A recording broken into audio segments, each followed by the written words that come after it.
the weed growth in that river. The darker weed that you can see is ranunculus. That's what we want, and that's the king of the weed. When I lived in Alabama, the king of the weed was something entirely different. But here in northern Hampshire, ranunculus, water crowfoot, is the king of the weed. Just needs flow, that's all it needs. Flow and light. Well, it's been raining non-stop for the last few days, so flow is not a problem, and neither is light.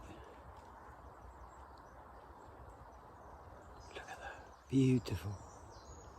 It's so great to be able to get so excited by a river full of weed. Perhaps I need to get out more, I don't know.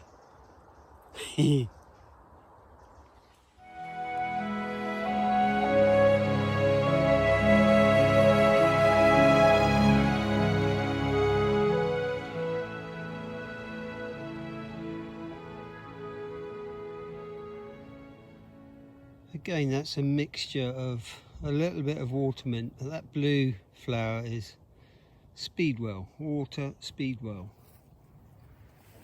And it grows quite naturally, and it's what I call part of the squidgy zone. As in, the bank comes in, it's about there, it's the edge of the bank, and then the squidgy zone goes out perhaps 4 or 5 feet there. And again, helps to pinch the river up, push the flow out, and provides unbelievable habitat.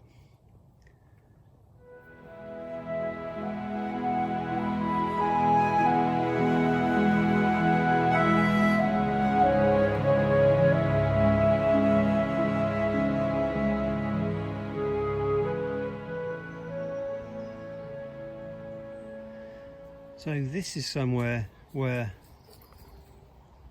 a lot of the people that I work for that come fishing here, some of whom are fairly elderly, they love to come and fish, and they can get here quite easily, so this is a favourite place to fish. So I make it very accessible. I trim all the branches on the willows on the other bank so that they can fish underneath it.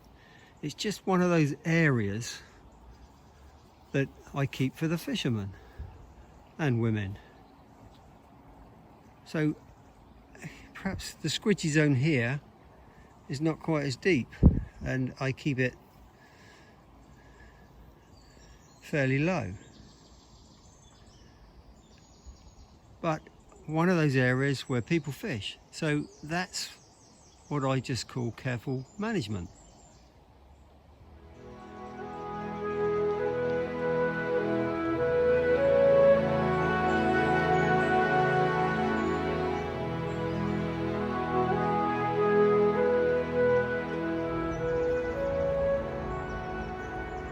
So trout wedge, there's 2 trout wedges there, one there. The gravel is just right for a trout wedge, so they dig a little bit of a scoop there with their tail, they lay their eggs, move forward perhaps a foot, and then cover all the eggs that they've laid with fresh gravel, and the eggs will stay in that gravel for, I don't know what it is, 60 days or something, I think.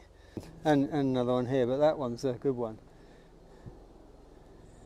The stunning thing is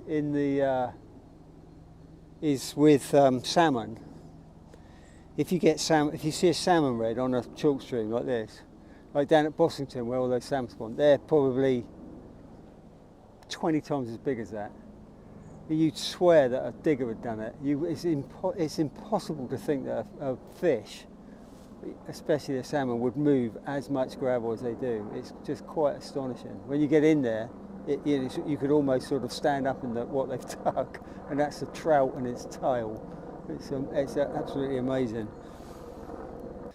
And then when the fry come out, all of this kind of stuff that we leave in is obviously so important for them to get in and stay safe in. So that's the cycle of the brown trout.